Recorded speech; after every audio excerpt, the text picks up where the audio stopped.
That's really sort of quite important. So I'm going to hand over to Maria and Anders. Maria's been here for nearly all of the SRF workshops. So, and they're going to talk about how we can decarbonize logistics with a perspective on success factors and future challenges and collaboration. Okay. You've got your own mic, I think, haven't you? Yes, you can hear me. So thank you very much for having us here. We are going to talk to you about exactly what it says here, a Swedish perspective on challenges and future challenges, and how we have done things. And this presentation emanates from a joint project that I'm going to tell you some bits and pieces from. My name is Maria Huge-Brodin. I work at Linköping University. I do research into green logistics. And my name is Anders Johnson. I've been driving a company now since 2015, the logistic provider, where it's actually operated with 95 orders. We have a turnover this year around 900 million Swedish crowns, which is equal to probably 8 million euro. And we've been working in this project together with Linköping's University, and very happy about that. Yeah, and so are we. And we hope that our funding family, the Familjen Kamprad Foundation, is also happy they funded this research. It's the IKEA family, if you know about it. So, how did all this start? Well, when we sat down as researchers some years ago, we just thought that we have done things, we know what to do quite well. Alan had already presented his framework, which had been in action, and we all agree that that's a very good framework. We know what needs to be done. The problem is, how can it be done? What we need to do to make it run. And in that question, the how question also lies the who question, right? Who has to do what? So how can we do this? And in this project, we have targeted the logistics and transport industry. We could have targeted policymakers, we could have targeted shippers, but we didn't. We chose to target the industry and ask ourselves, how can we make them better at greening logistics from their perspective? And we, that is the researchers, we come from quality management as well as logistics management. So we try to unite our forces and mix some tools from the toolbox of quality management. And we started off with process management. And we wanted to see how can process management support companies in going greener in their logistics operations. We moved on to other models surrounding this process management as well. It has been an 8-year collaboration. Linköping University, Malmö Lastbilscentral, as well as a second company called Alfredsson Transport, who is also a big haulier in mid-Sweden. We have been doing action research, which means we have suggested interventions based on theory, based on models. And those, our living labs, the companies, have said to us, oh, this looks interesting, we might try a version, let's develop. Or they said, it will never work, you know, and try to explain to us why. So I had a conversation last week, and they talked about the successful case, which is him, and the unsuccessful case, which is the other one. They haven't adopted so much of our tools. And to a researcher, it's not unsuccessful. It's extremely good learning opportunity to see why the tools doesn't work. One of the things that came up during one of the project meetings was something that my colleague Peter, he just drew on the whiteboard. The SIQ management model. The SIQ is Swedish Institute for Quality Management, which tells you that it's a bit normative, of course. Success comes from the joint forces of customer satisfaction, which brings financial results. Of course, customers want to pay. Financial results makes it possible to work with sustainability. And sustainability, in turn, makes your employees happy and satisfied, which in turn makes them more prone to make your customers further satisfied. So it's a positive spiral. So Peter said, yes, this, you could think like this. So, Anders, what happened then? Well, that's cool. Okay. So this is what, okay. So when I entered the company in 2015, we had a big company, ISO 9000, for the management system, ISO 14000. And the IT manager came to me and said, understand, we heard about ISO 26000. So then I was okay, another time I would need some priorities in and some extra, but then when we started to dig into this ISO 26000, the international sustainable standard, we found out that this is actually quite interesting. It should probably be part of the future. So, and then we met Linköping University as well, and found out that maybe we can get something out from this perspective.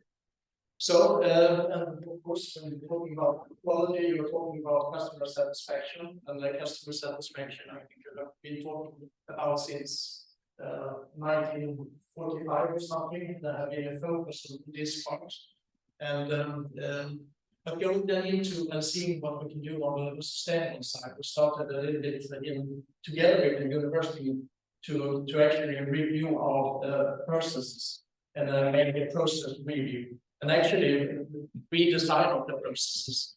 And when we had more or less taking all processes, going through all processes, we ended up like with master core process. What is that in a company? 95 volumes, having around 500 drivers on the road every day, 450 trucks running around. And of course, it's about having employee satisfaction, having employees that have a balance between the work, their leisure and their family, and be able to perform at its best level every day at work. So in the circle, you see at 9 o'clock employee satisfaction. And that is, of course, the basis in order to make sure that you can take care of the customer. Because if all the employees are proud to work in the company and they're in balance, they focus on the work when they are there, they can take care of the customers. And then, of course, you have the possibility then to reach customer satisfaction. But at 12 o'clock, it says delivery experience. So we have also developed the tools connecting to actually even logistics, where you actually at the end, when you have delivered your service, you can get some kind of value on how good we perform, and from that also going into quality development, seeing what lack of services we have. So, but having them satisfied the customers, then of course you have the possibility to earn money. It's always impossible, it's my experience, that you go to the customer when you have a lack of performance and say, I'm sorry, but you won't have a good service. We need to increase the price like that. So that usually doesn't go well. So, but having a satisfied customer, you have the possibility to actually earn money. And by earning money, you get the possibility also to develop the company. And focusing on both sustainability and innovation that usually are quite unique sales points in order to develop the business. So, but it doesn't end with that, because it's not good enough just to satisfy the customer. You also, with the product or service, you also have to act that to somehow take care and take responsibility. And that is what we have found out also working with this product, and that gives another level. Just to make a point, we are absolutely aware that we have been working with two champion companies. We know that all companies don't have these insights, but we have used this as a case to demonstrate how it could be in a very good way, I think. Another thing that that came up during the project, because an action research project is nothing you can plan to detail when you start. You have to be absorptive of what happens and the needs of your partners and so on.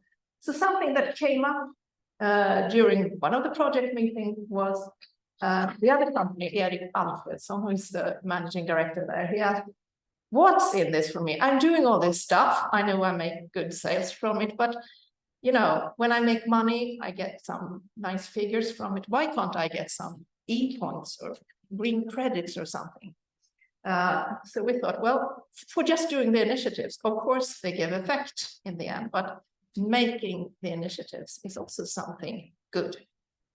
So Peter, who was project manager, Peter Kronemyr, he thought he had all the toolbox with him. So QFD is one of them that's in the quality management toolbox.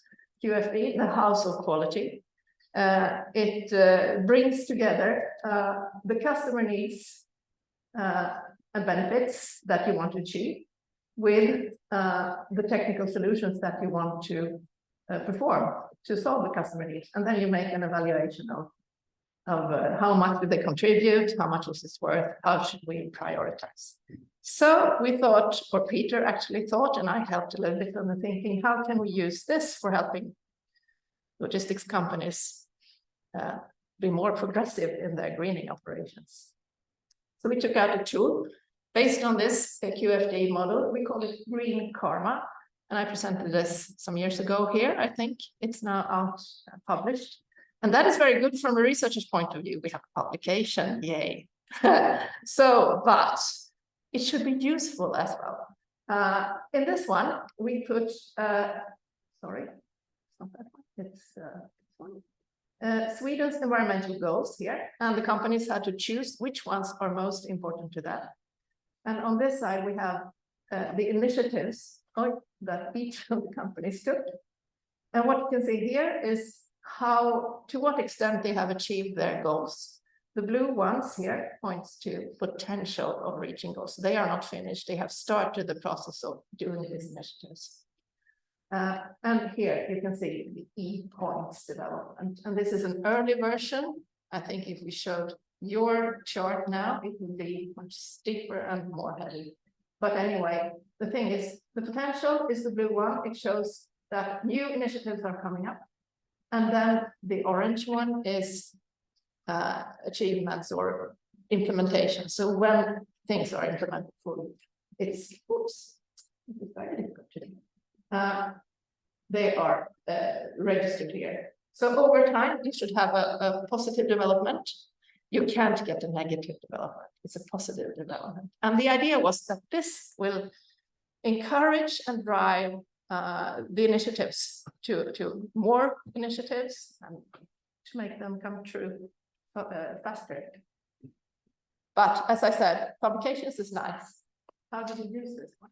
Well, I think it started up with that we used it on the management level within the company. And this was every time we took it up, we started a brainstorm. What is the next initiative we can do in that in order actually to drive our sustainability work forward? But then after a while, we said somehow we need to get everybody involved in the company, so all business areas as well. So today, actually, all business areas, they have their financial budget, but they also have their Green Karma initiatives that they are going to drive the coming year to put focus on not only the financials, but also on the environmental side.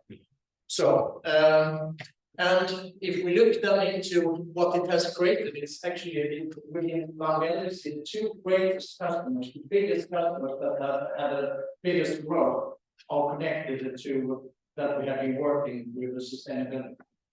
And from the beginning, we started actually to drive into Coca-Cola. It was at the, if I go, let's say 6 or 7, 8 years back, it was not on the top agenda when we were entering into the tender. But now, the last years, Coca-Cola is driving us. So it has been a switch. But the good thing is that out of the initiatives we have all the time then driving, we have lots of results. So for Coca-Cola, increased the number of the liquid biogas trucks has been part of an initiative that has been put in place. We changed more than 3 years ago. We changed as standard in the tender. We said we are going to provide you fossil-free deliveries. So everything was all the diesel trucks were changed to HVO trucks. And first they said, well, we can't afford any extra cost in that. But at the end, when we got the result, they said, you're not cheapest, but you came with a sustainable solution, and we like that. So we actually accept a higher cost. So it's possible to even to sell in more costs with a cost increase solutions. Electric heavy truck, you can see that's the first out of two heavy Volvo trucks with 540 kilowatts hour batteries. First one was put in place in January, 27-ton capacity for loading on the trailer, and a 3-axle pulling unit. And then in May this year, we made a specification on the second one, and actually came to the conclusion that we should have exactly the same specification as the first one. It has been running now for almost a year. We have made the calculation afterwards. The cost is what we actually estimated it should be. We talked about 80,000 kilometers a year, and the forecast is 80,000 kilometers a year. So it has run quite well. 2 shifts, driving 16 hours a day, 7 hours overnight charging, and a charging infrastructure with that at the depot, as Per Olof talked about earlier, also about the good setup for distribution to make sure that we have the charging in place. So we also have been working also to connect to Green Canada with different measures for like the route optimization, and also the possibility to measure the delivery experience. Another customer in Sweden now, Martin Severa, we have also put in electric trucks, making it possible to do night distribution in city centers. Electric power truck are more silent, and by doing truck deliveries at night time, if it's less traffic, you get less traffic congestion in daytime, and you can make it quicker at night time because there is not that much disturbances. So that's another initiative. And we are also actually going into now actually city logistics, doing some e-commerce solutions. Yeah, we will wrap it up. I know we're running a little bit out of time. Just go through some, we collected some gains that we have had from this collaboration so far. Gains, part of this development with the Coca-Cola meant that we became the first transport company within this kind of sector that we got out of the science-based target approach. Decarbonised products, we have a valuation system also knowing which level are we now when it comes to working with sustainability. We have done very good by making the new processes, so we have got some good feedback from the auditors and ISO. We have maintain way instrumental to secure and maintain business needs in new ones. So we say having part of marketing ourselves and taking new businesses. Societal satisfaction is as a result of the work. Dynamic capability is a part also of the processes. When you automate enough, you gain time and resources. And this extra time you gain, you can put into working with innovations and sustainability to actually be one step ahead all the time. Also a very important part. So it's part of the process development. And actually during this year working together with the university also, our growth has been on an average of around 11% per year the last 5 years. And we are of course okay, what did we get from this? Well, we have had the opportunity to get a great insight into real operations and real strategic decision making and real life management of a transport company that we wouldn't have had through interviews just or modeling or whatever. I think this is so super nice. We could do different things now than we could before. Of course, publications and conferences has given us the opportunity to travel around, do things and have a good time as we do right now. And we have one PhD coming from this process, and I think she's listening now. So if anyone wants to give up to Priscilla Navarro, who did her PhD last Friday.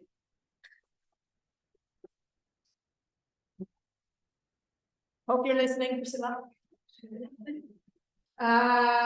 Also, as an academic, we do teaching, and this has brought us some very good examples to put into teaching, some live cases that we have been able to use to make the students understand the possibilities and options that lie in this industry for the future, and a positive idea of what you can do.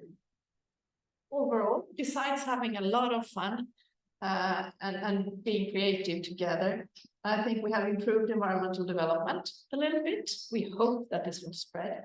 And also, we've seen a lot of encouragement from the progression among these two companies that we are in. Some very, very final points of challenges for future development that we have discussed together. And these are, of course, just a few of those that exist. The overall, I think, is to go from the plan to action. Because it's so easy to say we want to do, we should do, we blah, blah, blah, but we have to take the decisions and do things. Yeah, and new technologies require much more collaboration. I think we had in the workshop just recently that the key of actually moving fast is that we work together. And but it also takes efforts. So if I look on the 2 last years and I see how much time I have put in to the business, a lot of time to electrification, this kind of new projects where there is no manual of how you should act. You have to learn from other specialists and competence centers in order to move forward. Reporting sounds boring, but so necessary and coming big from legislation and regulation and so on. We need to do this, and we need to be able to measure the efforts to make the right decisions and so on. But of course, a fair representation when you do measure efforts that one company had into one logistics companies, one shipper and one logistics companies together. It's not that easy to measure the effects of the collaboration. Can be, but doesn't have to be. But it needs improvement, that part. Well, finally. Yeah, social sustainability increases importance, but that we have talked about like colleagues. But this gives the possibility to engage people in order to actually work against less environmental impact. So it has been very useful tool for us, and the collaboration has been good for boosting our speed forward. Thank you. And thank you. And thank you.